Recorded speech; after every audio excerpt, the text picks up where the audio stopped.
Hello, welcome to Chapter 7, continuation of our basic anatomy review. So we're just going to hop right back into it.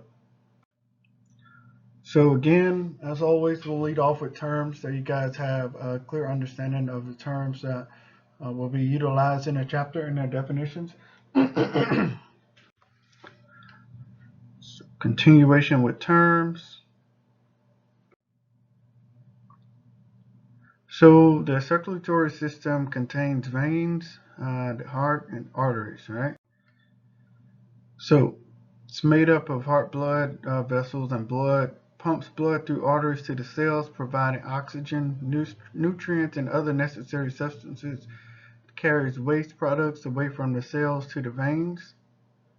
The circulatory system is essential for life. Heart is a double pump. As deoxygenated blood is pumped to the lungs, oxygenated blood is pumped through the body. So this is a picture of the valves of the heart. So blood flows through the heart in a distinct path. The right atrium receives deoxygenated blood and pumps it to the right ventricle. The right ventricle pumps deoxygenated blood to the lungs through the pulmonary arteries. Lungs pump oxygenated blood and return it to the heart through the pulmonary veins. The left atrium receives the blood and pumps it to the left ventricle. The left ventricle pumps oxygenated blood out of the heart through the aorta, the largest artery in the body, and heart valves ensure that blood flows through the heart along the correct path. So again, here are some more terms to help you guys gain some of the knowledge that will be disseminated through this presentation. So again, I don't expect you guys to really, go too much into detail with this, but this is some of the detailed information that will help you understand some of the other concepts that are coming up. So again, this picture for the cardiac conduction system. So the actions of the heart muscles are prompted by electrical signals. Specialized heart tissue electrical impulses and carries the impulses through the heart. These electrical impulses are the sparks that trigger heart muscle contractions, right?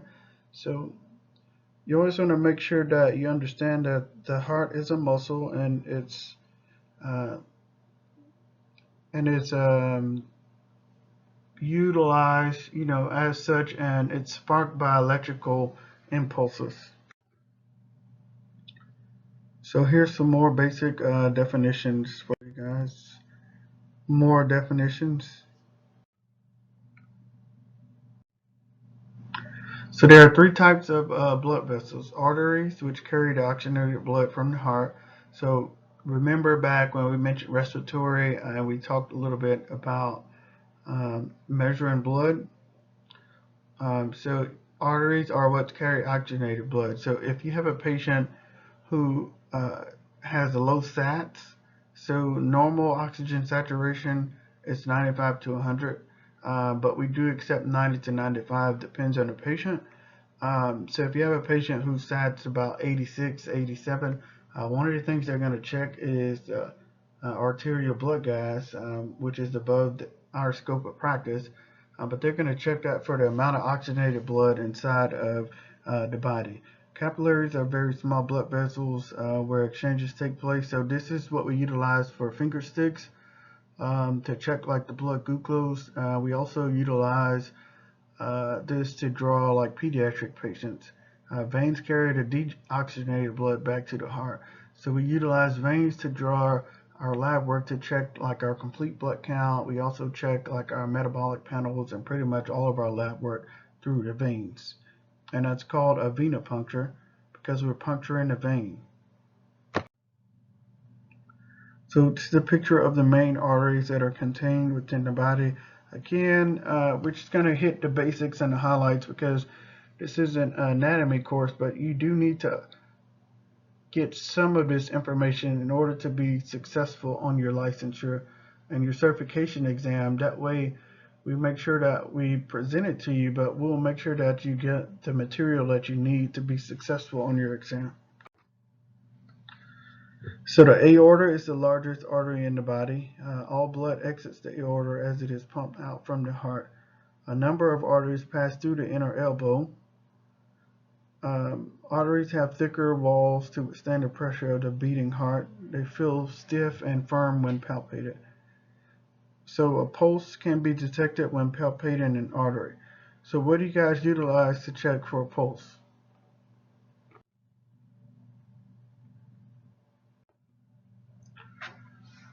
So capillaries, arteries branch into smaller arterioles and then into capillaries. Capillaries feed into small venules and then veins. Exchanges of oxygen/carbon dioxide and nutrient/waste products take place in the capillary beds. Veins in the lower part of the body eventually join the inferior vena cava to return deoxygenated blood to the heart. Veins in the upper part join the superior. So remember, inferior is lower, right? Superior is going to be up. Vena cava to return deoxygenated blood to the heart. Veins have thinner walls than arteries. Veins feel springy or bouncy when palpated, and they do not have a pulse. So remember, if you're drawing blood from someone, uh, it's not going to have a pulse, right? So problem is many arteries and veins are near each other.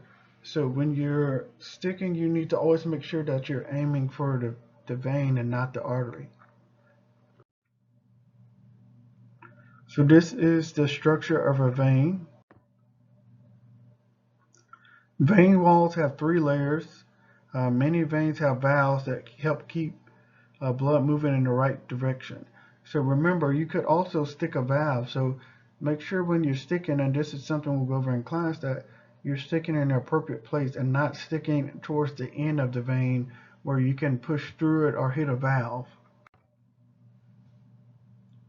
So pulmonary blood circulation occurs in this way. This is pretty much the route that the pulmonary blood takes to receive oxygenation and deoxygenated blood to push it back through the heart and out throughout the body.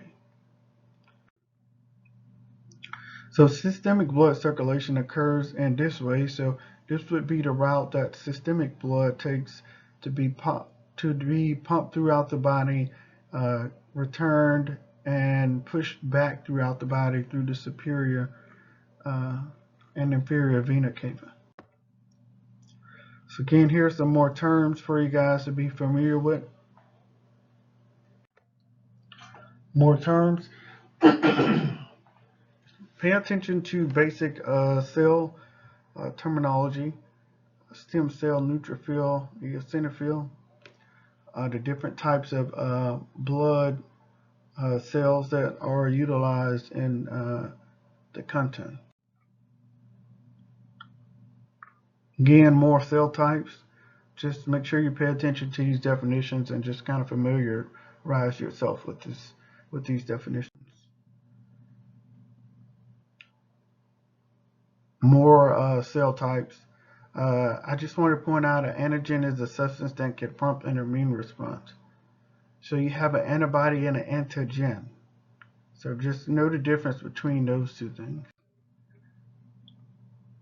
So anemia is a condition in which a person has either too few red blood cells or too little hemoglobin.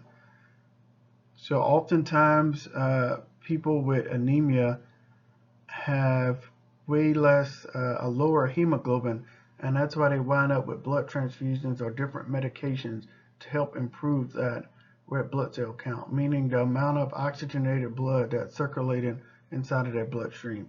A CBC is the basic blood count that most patients have drawn when they come into a lab. It's part of the general health check, and it's composed of different types of levels of the different cells that we just saw the definitions for. So average healthy adults have 5 to 6 liters of blood. Blood transports gases, nutrients, waste, and hormones throughout the body. Blood also protects against infections, forms clots to stop blood loss in case of injury, and it also helps regulate body temperature and helps maintain that homeostasis. So this is the key components and composition of blood cells and blood, just blood substance. So blood is made up of liquid portion called plasma and solid components called formed elements. 55% of blood volume is plasma, 91% of plasma is water, and 9% is dissolved substances such as proteins, gases, hormones, and nutrients. 45% of blood is made up of the formed elements. Formed elements include red blood cells, white blood cells, and platelets. So know the names of the blood cells because you may see this again.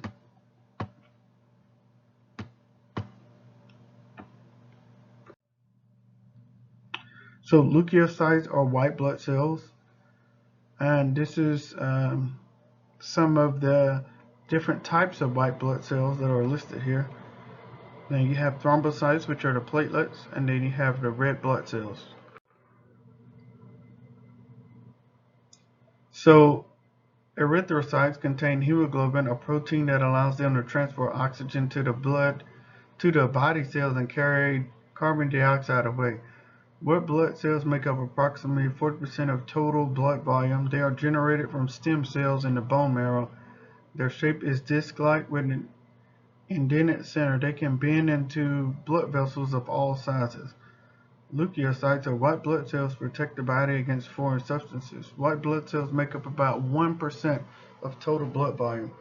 Neutrophils are the most common type of white blood cell and make up 1/2 to 2/3 of the white blood cells. This is the body's first line defense against illness. So oftentimes when things attack the blood cells, neutrophils are the first one there. Eosinophils and basophils are also a defense, but there's way less of them. Neutrophils, eosinophils, and basophils together are known as granulocytes. Granulocytes are very short-lived and must be generated constantly. Lymphocytes make up to 20 to 30% of the total amount of white blood cells. B cells and T cells are types of lymphocytes.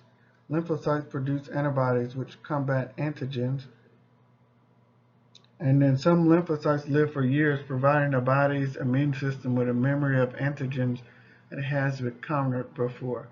So this is kind of what they're talking about when they say immunity, or they've been exposed to something and they have antibodies, right? Platelets are important to the beginning stage of blood clotting. They are not actually cells, they are fragments of broken up cells called megakaryocytes. They are activated to start the process of blood clotting when the vein is injured.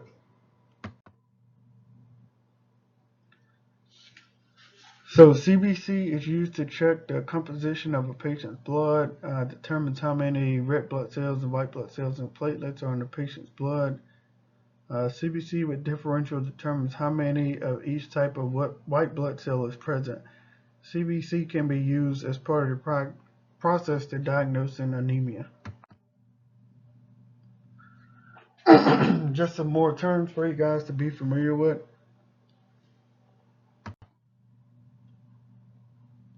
More terms. Oftentimes when you hear someone's blood type, it's O positive, B positive, or A negative. The RH factor is what they're talking about when they're saying positive or negative. So there are antigens involved in the most common blood types. So people with blood types A have A antigens on their white blood cells. B have B antigens. AB has both A and B. O has neither. So that means their body, it doesn't recognize A or B antigens. So it creates anti-A and anti-B antibodies. So RH factor is present on the red blood cells, so either RH negative or A, meaning that the RH factor is not there, or RH positive. So, as I just mentioned before, the negative or positive is usually attached to the person's blood type. So, anti-Rh antibodies do not naturally exist in the blood of Rh negative people, but they will be developed if their blood is exposed to Rh positive blood. So, blood transfused from one person to another must be compatible to avoid dangerous complications.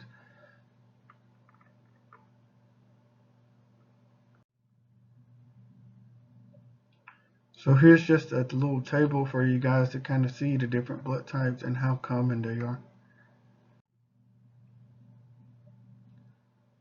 So blood AB positive individuals can receive transfusions from any donor.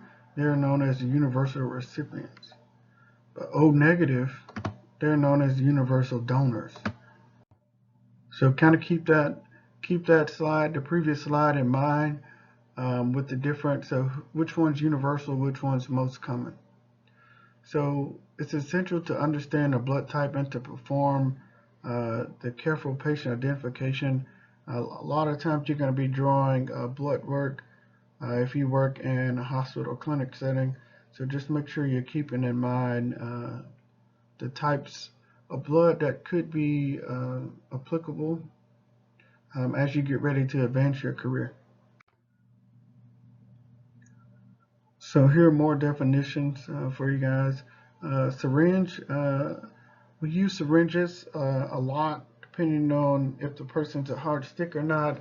This is something that you'll get familiar with as you uh, get ready to transition to the clinical setting.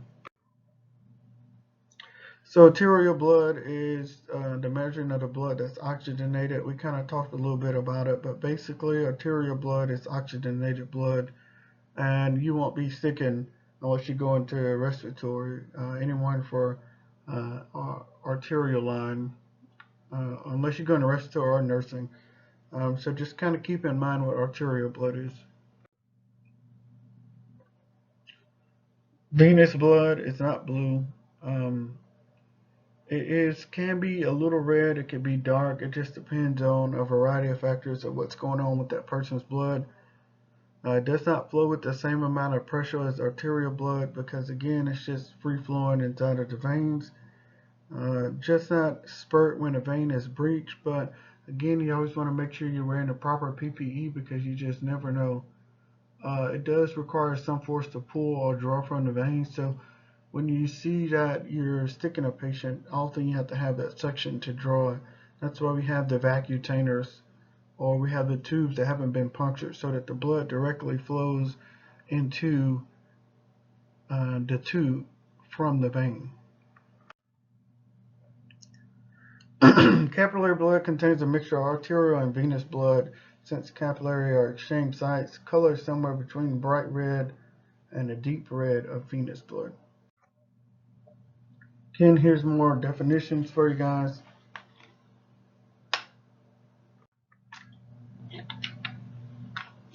More definitions.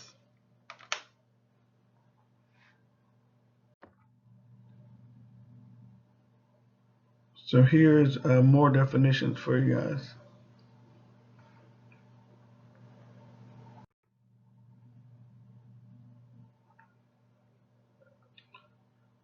So here is more definitions. We continue with the circulatory system.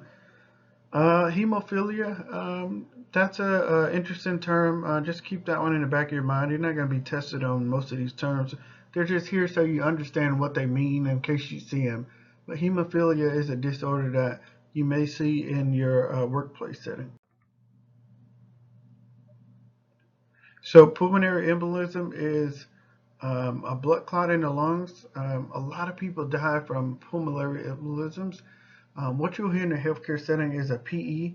You may hear someone say that person threw a PE, where they're saying a clot. So if a clot is thrown, it breaks off and it blocks the heart, and that person goes into cardiac arrest.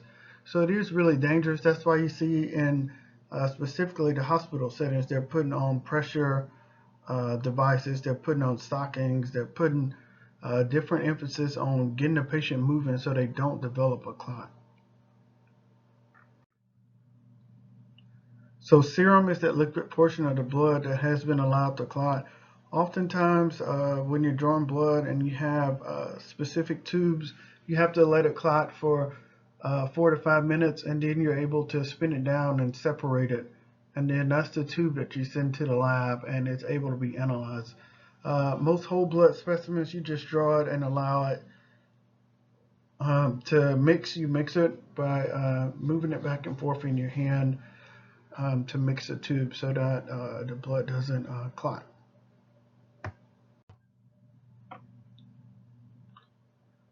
So as healthcare students that are going to be drawing blood, you need to make sure you understand the hemostasis. So blood vessels are lined with natural anticoagulants to prevent thrombosis. So you could be drawing somebody's blood and they could have high clotting factors, which was one of the definitions that was mentioned previously, and their blood clots off before it's even in the tube. There are some disorders that cause that. So in that case, you just need to make sure that you're doing the best you can to get the blood. When blood clots, it becomes hemolyzed.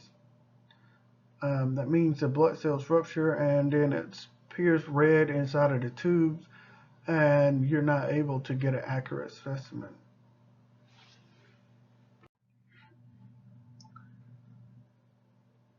So here's a picture infographic for you guys. So this is just showing like what happens with hemostasis. So this is pretty much what happens. So blood clotting is a complicated process. We kind of mentioned clotting factors previously.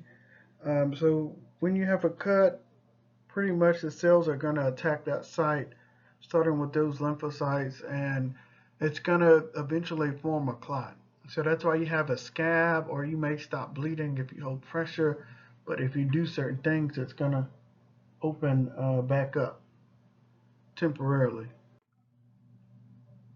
So um, here are some blood clotting related disorders. Anticoagulant medications may also be used when people have abnormal heart rhythms or clotting or different disorders. Oftentimes, if people have had a heart attack or stroke, they're on different medications. So you just have to be aware of the medications they're on and what it may cause as far as the blood. So applying pressure to sites aid to the site aids and speeds up the process of hemostasis, meaning you're going to form a clot faster. So if you're drawing blood, always remember to hold pressure. Some people lift the arm up um, to get it to stop bleeding. You always want to make sure your patient is stopped bleeding before you apply the Band-Aid. They do have pressure dressings. They do have Coban and different things that you can utilize to help aid with that pressure, but you always want to advise the patients to leave it on for 4 to 5 hours after you make sure they stop bleeding, so that the body has time enough to build up that clot. And then also keep in mind, if someone is taking medications to help with the bleeding, that you want to make sure that you hold that a little bit longer than your normal patients. So blood clotting may be encouraged or prevented in blood specimens depending on the test order. So blood collection tubes may contain additives that promote or prevent clotting. Blood specimens collected in tubes without anticoagulant additives will clot after 30 to 60 minutes. Collection tubes may be spun in a centrifuge to separate them into solid and liquid components.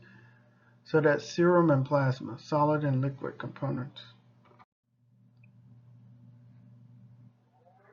So these are some examples of tubes after they've been spun at the bottom that shows you how they look before versus after the centrifuge. So when the blood tube is collected um, without an anticoagulant additive, it will contain a liquid portion called serum and blood cells in the fibrinogen clot.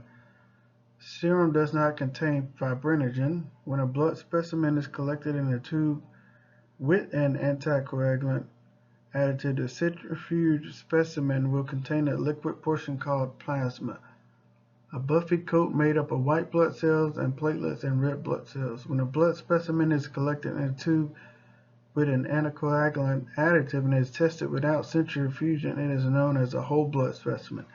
So your CBC is a whole blood specimen versus meaning it's not spun down, it's just collected and ran on the whole blood. Versus like your CMP or BMP, it's separated into serum and plasma or fibrin, and you're running the test on the serum. So differences between serum plasma and whole blood specimens. Tests related to immunology require serum specimens. Tests related to hematology, so like your CBC, whole blood, some tests can be conducted on either or, so keep that in mind.